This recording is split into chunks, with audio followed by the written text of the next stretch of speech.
Hello there, very good Friday evening to all our viewers. This is Primetime News. We're coming to you live and direct this evening from our Newsfirst studios in Colombo.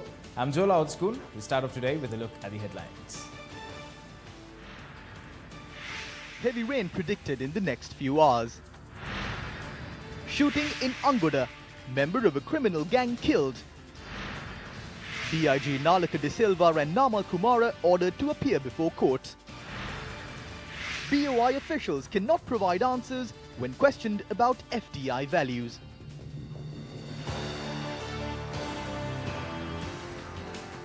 And starting off with our top story this evening. One person was killed in a shooting that took place in the Angoda area this evening.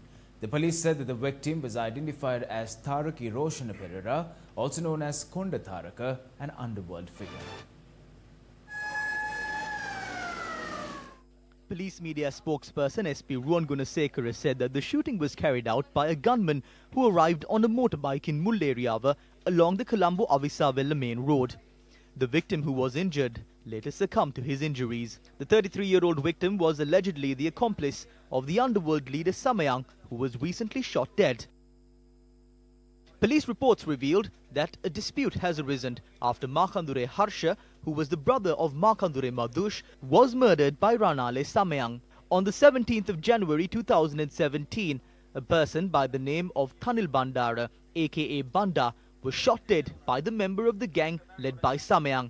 On the 27th of February, Samayang and 5 of his gang members were killed in a shooting carried out at the prison bus in Kalutara.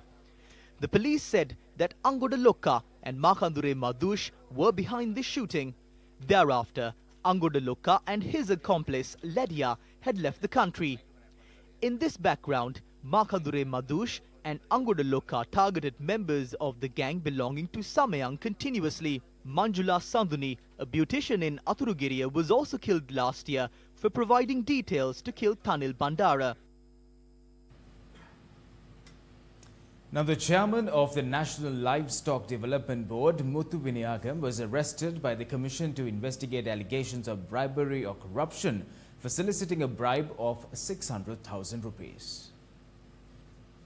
Director of the Bribery Commission, SP Priyanta Chandrasiri, said the suspect had requested for a bribe of 1.2 million rupees to lease the canteen of the Mailsiripura farm for a period of 2 years. Thereafter, the bribe was reduced to 600,000 rupees and the chairman of the National Livestock Development Board was arrested in his office when obtaining the bribe today. An accounts assistant from a private company was also arrested for assisting in soliciting the bribe.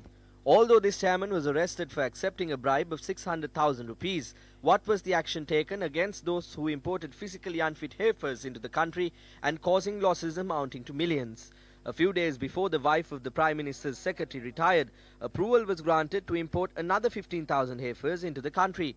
Is this not mismanagement of public funds? What is the reason behind the delay in action being filed against them? The convener of the Voice Against Corruption, Vasanta Samarasinghe, expressed these views following a conference held in Colombo yesterday. Former head of the FCID in 2016, Ravi Vaidalankara, during his visit to Hong Kong, conducted investigations on financial fraud on an international platform. He returned to Sri Lanka with information pertaining to this financial scandal. In his investigation, he identified a bank account containing $22 million owned by the Rajapaksa family in Hong Kong. Prior to December 2016, funds had been transferred from this account to other accounts on multiple occasions. However, no details regarding the investigation has been revealed to the public. His trip to Hong Kong was funded with public money and therefore the public has the right to know the result of his investigation. We have questioned why these investigations have not been revealed and who is responsible in covering this matter. We have granted a time limit of 14 days. If details on Ravi Vaidalankara's investigation in Hong Kong is not revealed, we will reveal all information on the respective bank accounts, company shareholders and the company's registration, value of funds in bank accounts and details of fund transfers to other accounts. And in news from courts this evening, Fourth Magistrate Lanka Jayaratna ordered former DIG of the Terrorist Investigation Division, Nalaka de Silva, and Operations Director of the Dushana Virodhi Balakaya, Namal Kumara, to appear in court on the 8th of this month. Operations Director of the Anti-Corruption Force, Namal Kumara, recently revealed details of a plot to assassinate President Maithripala Sirisena, former Defence Secretary Gotabaya Rajapaksa, and ASP Prasanna Alves. The Criminal Investigations Department investigating the allegations and Deputy Solicitor General Dilip Peris of the Attorney General's Department appeared in court today. Presenting facts in court, he stated that while the investigations by the CID into the complaint are quite complex, the investigations would be hindered if either Namal Kumara or Nalaka de Silva were to travel overseas. The Attorney General's Department requested court to issue an order preventing them from travelling overseas without the approval of court. The CID was ordered to hand over the 2 light machine guns recovered from the TID to the government analyst and call for a report. The Aegis Department said the TID had obtained the weapons on the 4th of September from the police armory and were issued to 2 TID officers upon the instructions of DIG Nalaka de Silva. The officers stated in court details on why the weapons were taken out, if they were used, and the records of handing in and acceptance have not been recorded in documentation, and they were returned once again on the 6th of September. Thereby considering a request made by the CID to call in a report to clarify as to if the weapons were used or not, the magistrate ordered for the weapons to be handed over to the government analyst. Namal Kumara had also revealed that the assassination was planned to be committed in the Eastern Province and a person named Pushpa Kumara was to be framed. Following the revelation, a statement was recorded from the former provincial councillor of the Eastern Province, Somasundaram Pushpa Kumara, by the CID today. And shifting attention to some weather-related news this evening, now the Met Department predicts thunder showers in the northwestern, north-central and central provinces, as well as in Vavuniya, Mana and Kegol districts in the next 4 hours.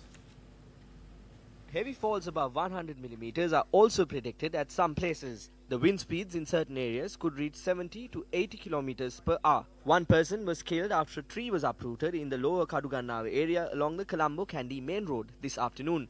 The police said steps are being taken to remove the uprooted tree and that heavy traffic was reported in the area. A correspondent in the area said that around 20 houses were damaged as a result of the strong winds that blew through the area. The National Building Research Organisation said that a landslide warning was issued for the Badulla, Passara and Haldummula Divisional Secretariat areas in the Badulla district following the heavy showers. 8 sluice gates of Daduruoya have been opened up. Well, results of the Grade 5 scholarship examination have been released and 2 students from Veyangoda and Piliyandara have scored the highest marks to share the top position in the rankings. Bhumit Metnul Vithanagi of the Somavira Chandasiri Vidyalaya in Piliyandala and Sanupadimat Pereira of the St. Mary's College Veyangoda both scored 199 marks to become the top of the island. මං ගොඩක් පාඩම් කළා තමයි මේ තත්ත්වයට ඇවිල්ලා ඉන්නේ. මට ගොඩක් සතුටුයි ලංකාවේ පළවෙනියා වෙන්න ලැබිච්ච එක ගැන. අමතර පන්තිත් ගියා. මට මගේ අම්මයි තාත්තයි එකේ සිට පහ දක්වා ශ්‍රේණිවල ඉගෙනපු ගුරුවරුයි ඉස්කෝලේ අපේ දුහල්පතිතුමියයි ඔක්කොමලා මට උදව් කළා. මගේ අනාගත බලාපොරොත්තුව තාරකා විද්‍යාඥයෙක් වෙීමයි. දිවයිනෙම ප්‍රථමයා වීම ගැන මට ගොඩක් සතුටුයි. මට අම්මයි තාත්තයි ගුරුවරුයි විදුහල්පතිතුමයි ගොඩාක් උදව් කරා. මගේ අනාගත බලාපොරොත්තුව වෛද්‍යවරයෙක් වී රටට සේවය කිරීමටයි.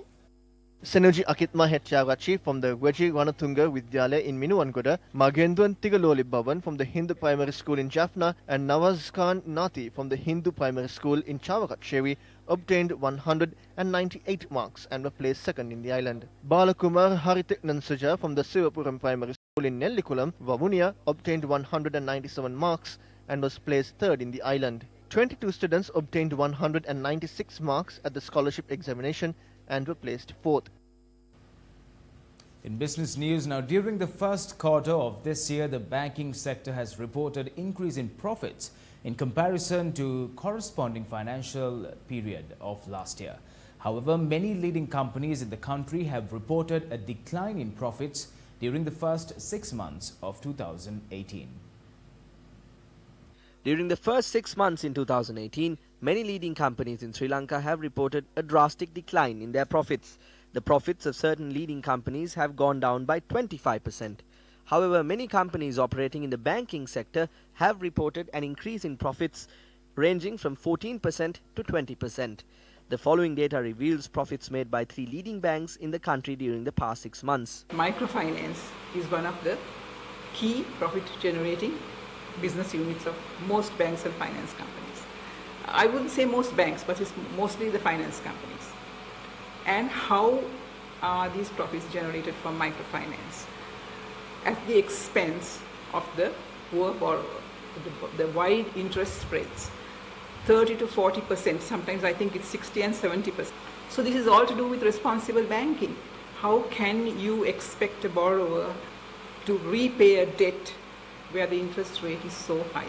And the boards of management of banks should undertake a keen analysis of the profitability of their finance companies and the banks. Ask the CEO and key management personnel, how are you able to generate all these profits? When there's an economic downturn, if the corporates are not making profits, are not be able to increase their profits, why is it that the banks are able to? After all, economic growth comes through the banking system and the corporates.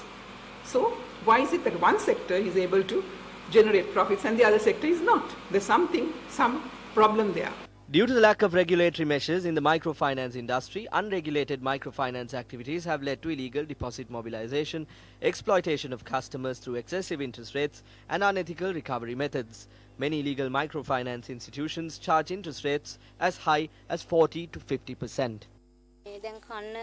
Due to the lack of rain, crops are destroyed in several instances. We took loans and to repay previous debt continue to take more.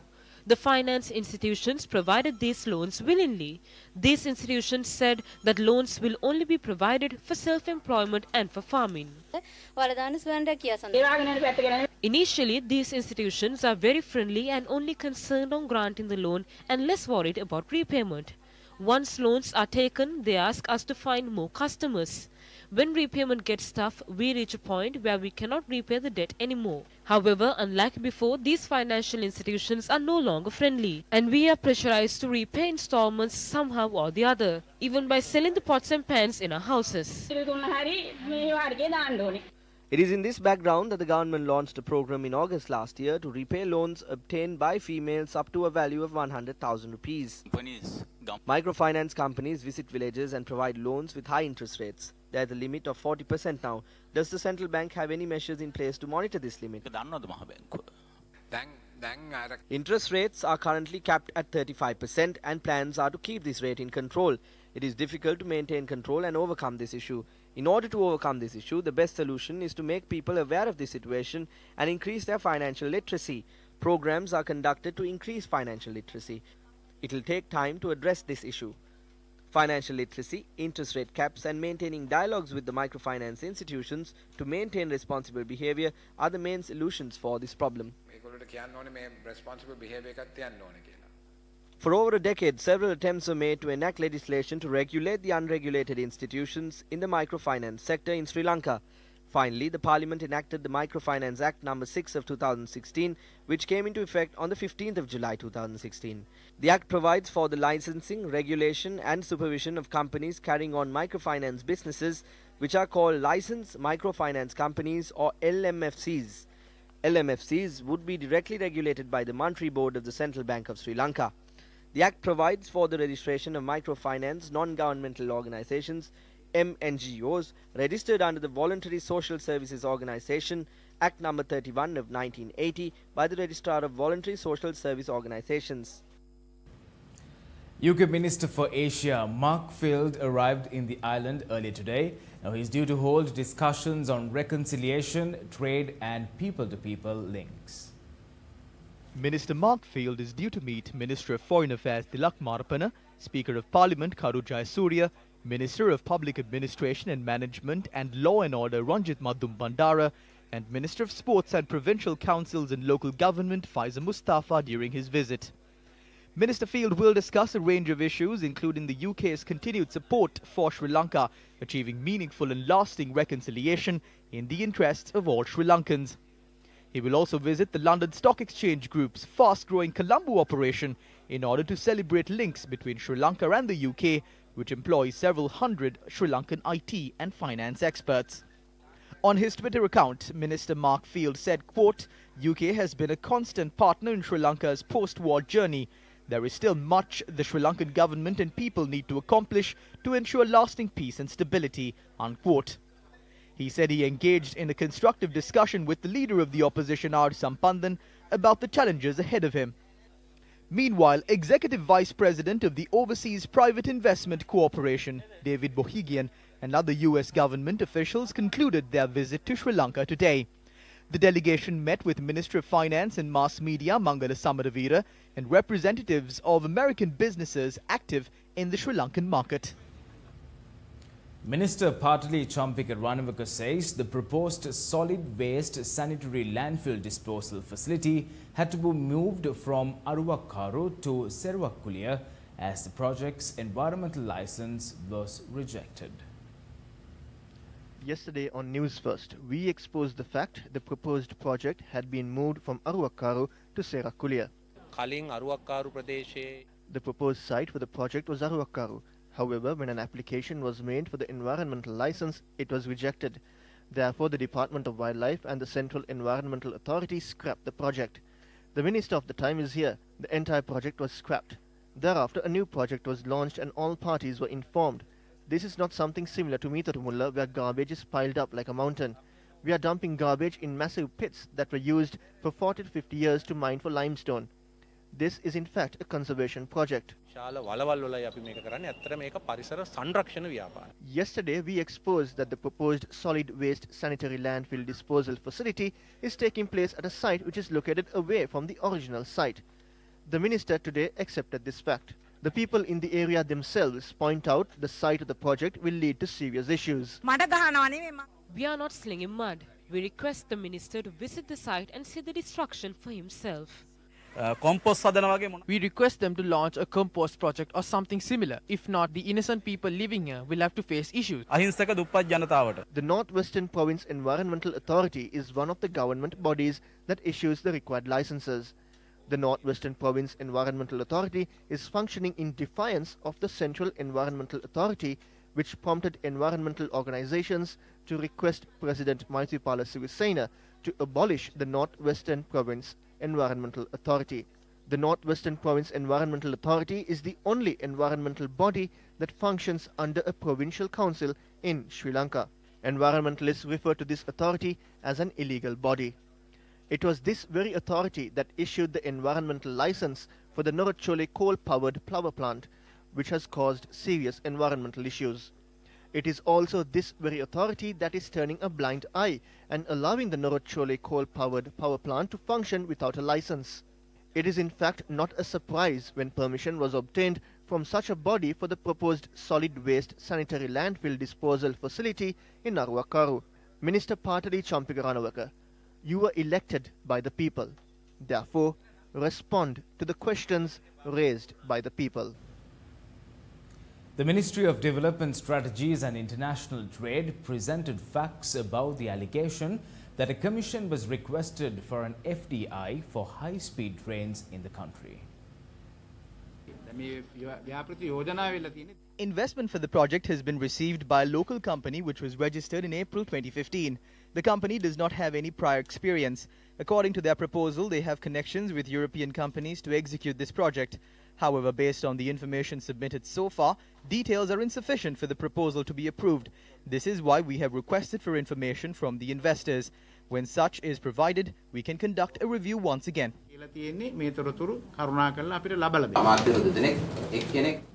It was revealed through the media that two powerful ministers had requested for 10% of business shares, which has now reduced to 5%, and the other for a bulk amount of cash.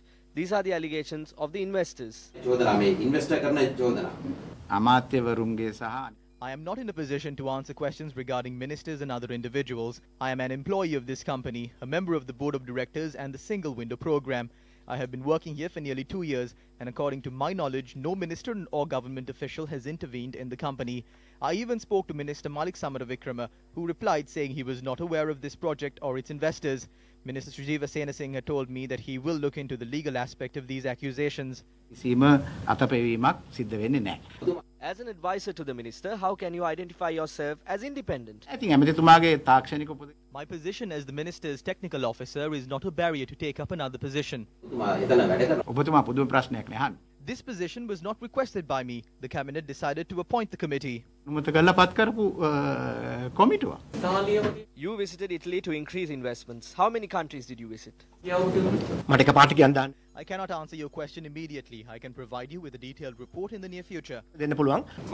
How many investments have been attracted to the country? I cannot provide an answer at once. I need to go through the details and provide an answer. An increase in foreign investments to Sri Lanka is vital and is the long-term solution to address the prevalent economic issues in the country. This raises the question, are appropriate economic and political policies in place to steer Sri Lanka towards development? Isn't it the responsibility of Minister Samara Wickrama and his team to bring in investments to Sri Lanka? However, the responsible parties are providing irresponsible answers when questions are raised. Isn't the country's future at stake in the hands of these individuals? The Deputy Leader of the United National Party, Minister Sajid Premadasa, visited two Nagamani projects with the people in the Mullaitivu district today. This is the 132nd and the 133rd Nagamani projects that are declared open under the Samata Sevana Yali Pividen Nagamani program.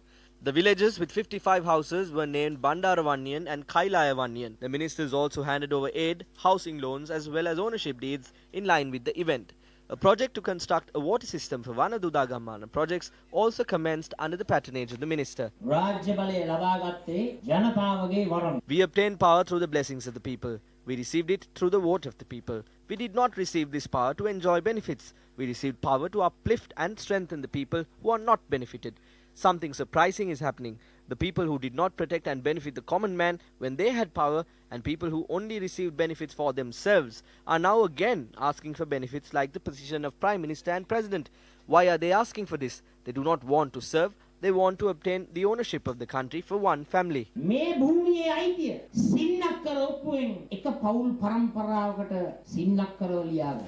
Well, with that, we wrap this edition of Primetime News. Thank you very much for stopping by. Well, before we wrap the news, we'll be wrapping the news with the illustrated cartoon of the news today by our cartoonist Asanka Laduheti. Have yourself a great weekend ahead. Take care. Good night.